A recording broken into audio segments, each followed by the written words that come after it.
Om Swastiastu. Sebelum saya memulai presentasi kali ini, saya akan menyatakan puji syukur kepada Tuhan Yang Maha Esa. Semoga presentasi kali ini berjalan dengan lancar.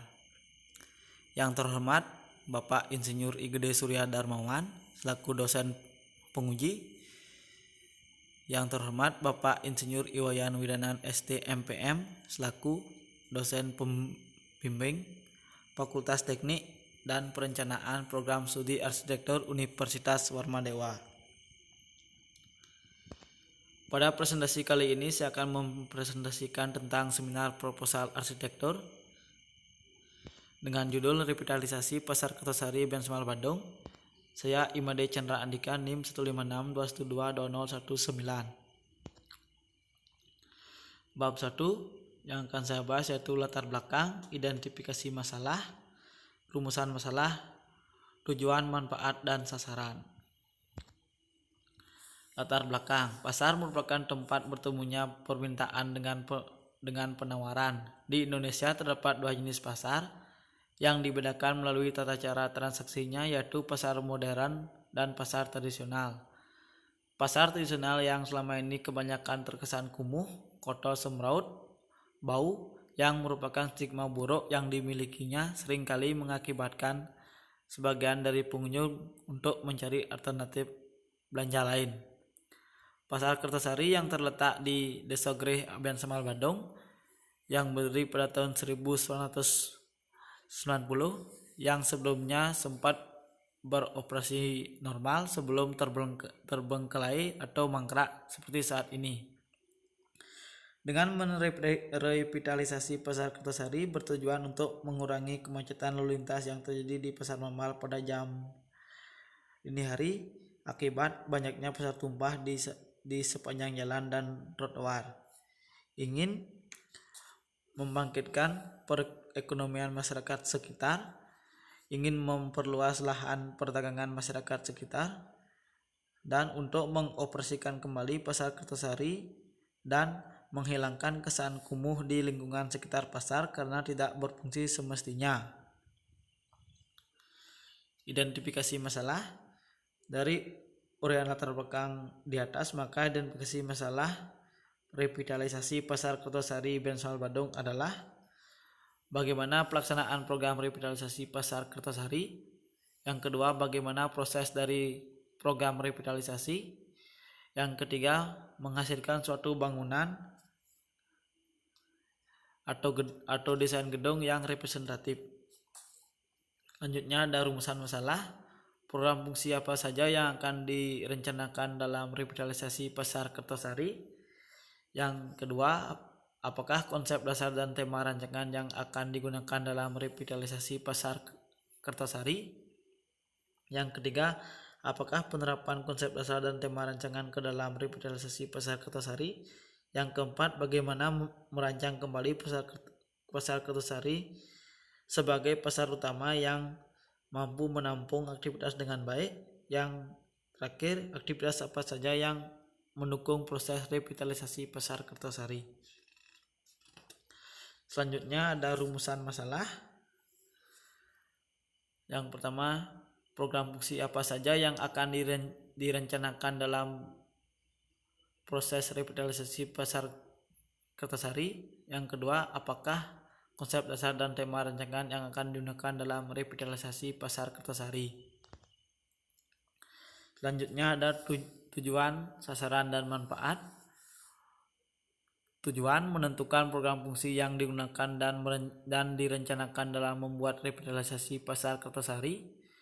Yang kedua, menentukan konsep dasar dan tema rancangan yang digunakan dalam revitalisasi Pasar Kertosari. Sasaran dari revitalisasi Pasar Kertosari Kabupaten Bandung adalah mencapai suatu desain yang dapat menambah fasilitas komersil berupa pasar agar dapat meningkatkan perekonomian masyarakat dengan membuka lapangan pekerjaan bagi masyarakat sekitar dan bisa mengurangi kawasan yang kumuh di sekitaran pasar yang sekarang dalam kondisi mangkrak. Manfaat yaitu yang ada dua manfaat, yaitu yang pertama manfaat praktis, yaitu mampu meningkatkan perekonomian masyarakat dengan membuka lapangan pekerjaan bagi masyarakat sekitar. Yang kedua manfaat teoritis, yaitu mahasiswa mampu mengembangkan pasar yang awalnya mangkrak bisa beroperasi normal kembali. Bab 2 yaitu studi literatur, pengertian pasar. Menurut William J. Stanton, pasar adalah sekumpulan orang yang mempunyai keinginan untuk puas berbelanja serta keinginan membelanjakan uang tersebut. Menurut H. Armstrong, mengartikan pasar sebagai tempat penyaluran barang dan jasa dari produsen ke konsumen. Untuk singkatnya, pasar adalah tempat transaksi barang dan jasa. Menurut Kamus Besar Bahasa Indonesia, pasar merupakan tempat penjual yang ingin menukar barang atau jasa dengan uang dan pembeli yang ingin menukar uang dengan barang atau jasa. Jenis-jenis pasar yaitu jenis-jenis pasar menurut fisiknya itu adalah pasar konkret dan pasar abstrak. Yang kedua, pasar menurut waktunya itu pasar harian, pasar mingguan, pasar bulanan, dan pasar tahunan. Yang ketiga, pasar menurut barang yang diperjualbelikan, ada pasar barang konsumsi dan pasar barang dan pasar sumber daya produksi. Yang keempat, jenis pasar menurut luas kegiatannya, pasar setempat, pasar daerah, pasar lokal, pasar nasional, dan pasar internasional. Yang kelima, pasar menurut bentuk atau organisasi pasar, pasar persaingan sempurna, perfect competition market.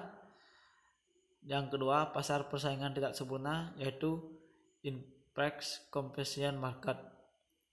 Yang keenam, jenis pasar menurut sifat pembentukan harga, yaitu pasar persaingan, pasar monopoli, dan pasar duopoli. Zonasi dan zoning, mengutip dari buku Bapak Ismail bahwa zona adalah kawasan atau area yang memiliki fungsi dan karakteristik lingkungan yang spesifik. Sedangkan zoning adalah pembagian kawasan ke dalam beberapa zona sesuai dengan fungsi dan karakteristik semula atau diarahkan bagi pengembang fungsi-fungsi lain. Sirkulasi, pola sirkulasi yang akan diterapkan dalam rancangan revitalisasi pasar Kertasari adalah pola sirkulasi grid, karena sirkulasi grid terdiri dari dua jalur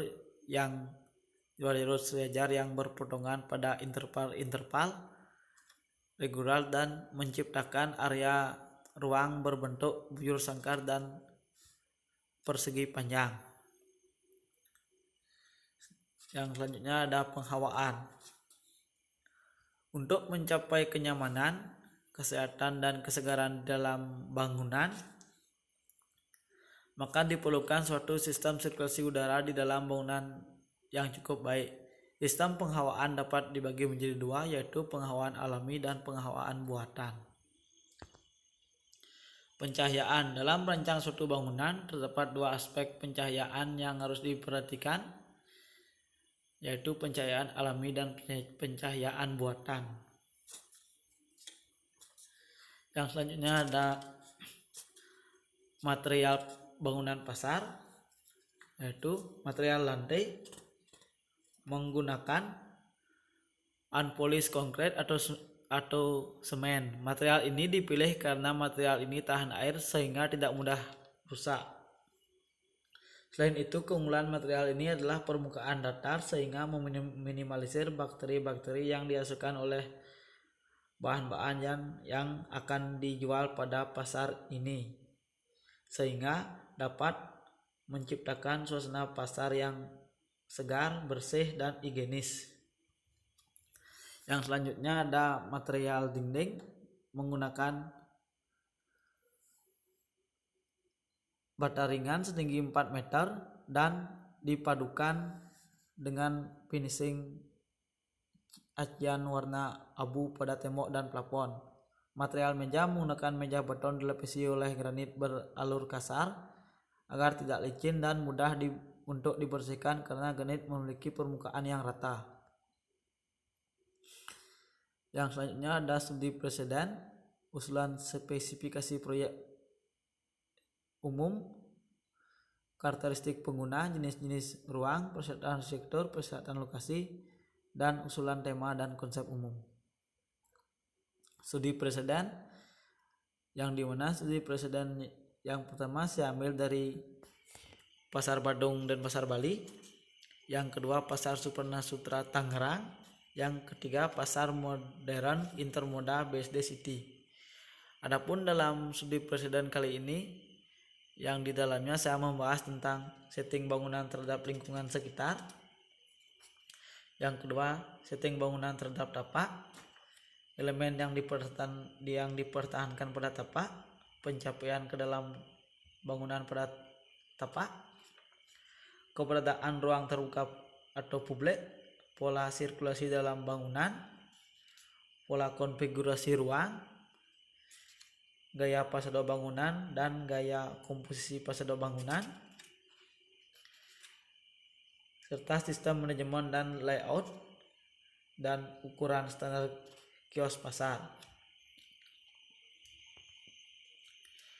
Usulan spesifikasi umum proyek, karakteristik pengguna yaitu pembeli,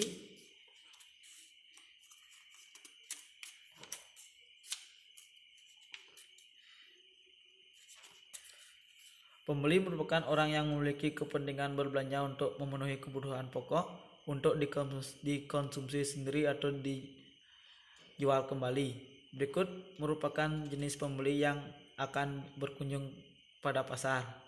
Yang pertama, remaja usia 19 tahun sampai dengan 19 tahun. Yang kedua, dewasa usia 20 sampai 40 tahun. Yang ketiga, lansia usia 40 tahun ke atas sampai 70 tahun ke atas. Pedagang merupakan orang yang berjualan di pasar. Orang yang berjualan di pasar memiliki karakteristik kebiasaan yang berbeda, yaitu menyertai barang dagangannya sesuai dengan ukuran dan berat yang sudah dibeli oleh pembeli. Berikut merupakan jenis pedagang yang akan berjualan pada pasar. Yang pertama, remaja usia 13 sampai 19 tahun. Yang kedua, dewasa usia 20 sampai dengan 40 tahun. Yang ketiga, lansia 40 sampai dengan 70 tahun. Pengelola merupakan orang yang bertanggung jawab mengelola area pasar, mulai dari membersihkan area pasar dan memperbaiki area beberapa kerusakan yang ditimbulkan ketika operasional pasar. Karakteristik pengelola yaitu mengawasi kegiatan yang ada di pasar, memastikan drainase berfungsi dengan baik, dan meminta setoran bulanan tiap kios yang sudah disewa. Berikut jenis pengelola yang akan mengelola pasar, yaitu yang pertama dewasa dan lansia. Berikut merupakan tabel aktivitas yang ada di dalam pasar, yaitu pembeli, pedagang, dan pengelola. Jenis-jenis ruang berdasarkan fungsi-fungsi yang akan dipenuhi, berikut merupakan spesifikasi terhadap jenis ruang yang dapat disimpulkan di pasar modern. Fasilitas utama yaitu terdapat area jual beli, los atau kios, area pasar senggol, dan pasar tumpah. Karena kegiatan ini melakukan kegiatan jual beli barang kebutuhan pokok, maka dibutuhkan ruang-ruang seperti di slide. Yang kedua, fasilitas penunjang, kantor pengelola, dan area bongkar muat. Fasilitas ini bersifat untuk mendukung kegiatan utama atau kegiatan jual beli, maka dibutuhkan ruang-ruang penunjang yang ada di slide. Yang ketiga, fasilitas servis, yaitu ruang MEP area parkir, gudang, pasar, ruang keamanan, pasar, dan pusat pam dan toilet. Persyaratan arsitektur yaitu yang pertama perencanaan tata ruang, yang kedua arsitektur bangunan, yang ketiga pengaturan lalu lintas, yang keempat kualitas konstruksi, yang kelima air bersih dan air limbah, yang keenam sistem elektrikal, yang ketujuh penyegah kebakaran, yang kedelapan penanggulangan sampah, dan yang kesembilan setiap kios adalah tempat strategis sehingga setiap blok hanya terdiri dari 2 deret yang menjadikan kios memiliki 2 muka. Kios paling luar menghadap keluar sehingga fungsi etalase menjadi maksimal. Yang selanjutnya koridor, jalan, sela luar, bongkar muat, tempat penampungan sampah, dan utilitas. Persyaratan lokasi. Lokasi tepat berada di zona komersil dan dekat dengan permukiman agar mudah dijangkau dan dapat memfasilitasi kegiatan pada pasar. Memiliki akses yang cukup lebar dengan dimensi jalan minimal 8 meter. Tersedia utilitas yang memadai dan berfungsi dengan baik. Lokasi tapak berdekatan dengan permukiman. Dan yang terakhir, lokasi tapak harus mudah diakses karena mengingat bangunan yang akan dirancang adalah bangunan komersil. Usulan tema dan konsep umum. Tema yang digunakan pada revitalisasi pasar ini adalah arsitektur neovernakular, sedangkan konsep dasar, maka penerapan konsep dasar dari efektif dalam penindustrian barang dan jasa antar penjual dan pembeli.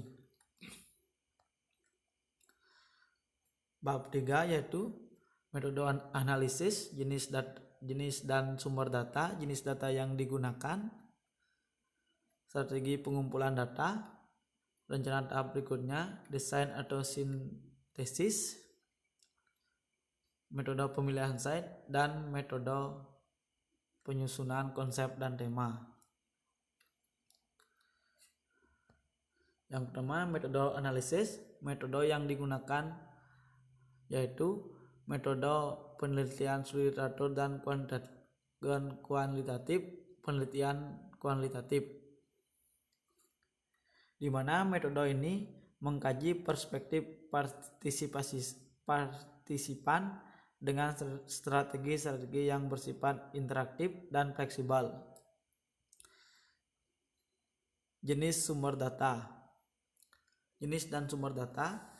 Jenis data yang digunakan dalam revitalisasi Pasar Kertosari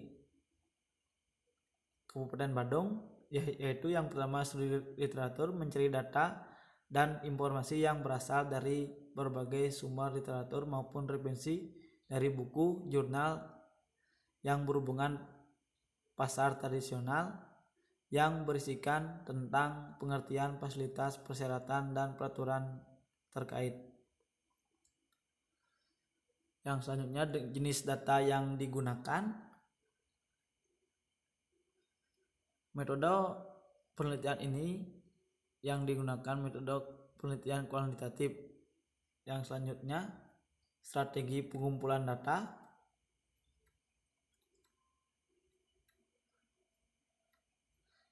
Yaitu pengamatan langsung.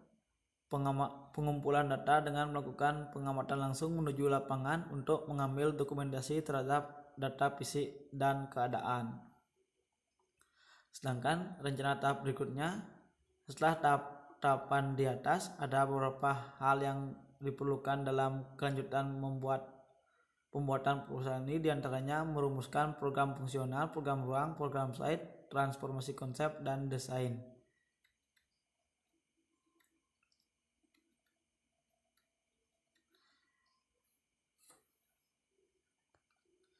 desain sintetis desain atau sintesis.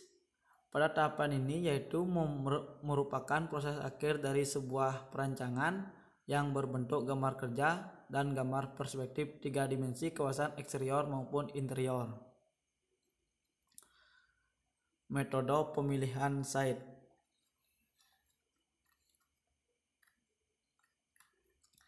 Pasar Kertosari berlokasi di Desa Greh, Aben Semal, Bandung. Pasar ini berjarak 400 meter dari Pasar Mahmal dan berjarak 12 km dari pusat pemerintahan Kabupaten Badung. Adapun batas-batasnya diantaranya bagian timur berbatasan dengan persawahan, bagian selatan berbatasan dengan rumah warga, persawahan dan SMK Negeri 1 Badung, bagian barat berbatasan dengan persawahan, dan bagian utara berbatasan dengan Desa Latu.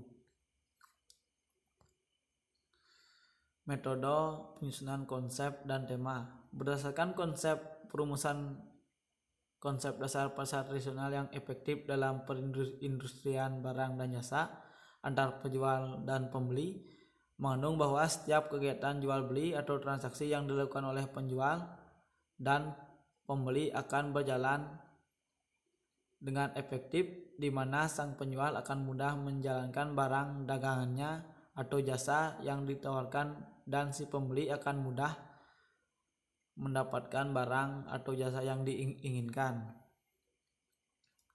Tema rancangan. Revitalisasi Pasar Kertosari yang mengacu terhadap fungsi dan aktivitas, di mana nanti akan dipakai oleh pelaku kegiatan jual beli masyarakat setempat dan dikelola oleh pemerintah, maka digunakan tema arsitektur neovernakular. Kata neo atau new berarti baru atau hal yang baru, sedangkan kata vernacular berasal dari kata vernaculus bahasa Latin yang berarti asli. Maka arsitektur neovernakular dapat dikatakan sebagai arsitektur yang dibangun oleh masyarakat setempat. Sekian presentasi dari saya. Maaf apabila ada kesalahan. Saya tutup dengan Pramu Santi. Om Santi Santi Santi Om.